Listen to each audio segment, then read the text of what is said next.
Yo, I was just on this plane. Hindi makapaniwala ang isang pasahero sa sinapit ng sinakyan niyang eroplano matapos itong mag-crash at tumihaya sa isang airport sa Ontario, Canada nitong February 17. Everything, drop it.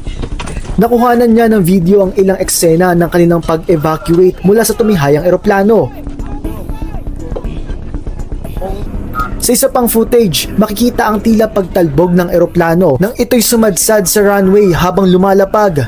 Sunod itong lumiyab at tuluyang tumihaya. It's insane that everybody is alive. It's just crazy. Kwento pa ni Peter, wala siyang kaalam-alam na may problema sa paglanding ng sinasakyan niyang eroplano.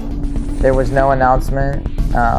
Pretty much just like hit the ground and then kind of we like bounced. It almost felt like we were lifting off again, and we turned on our side, slid on our side for a little bit, and then ended upside down. Ligtas na nadala sa ospital ang 21 nitong pasahero na nagtamo ng ilang injury ayon sa mga otoridad.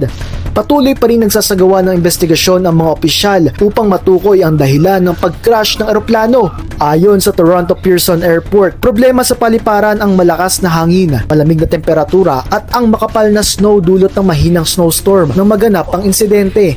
Oh my God.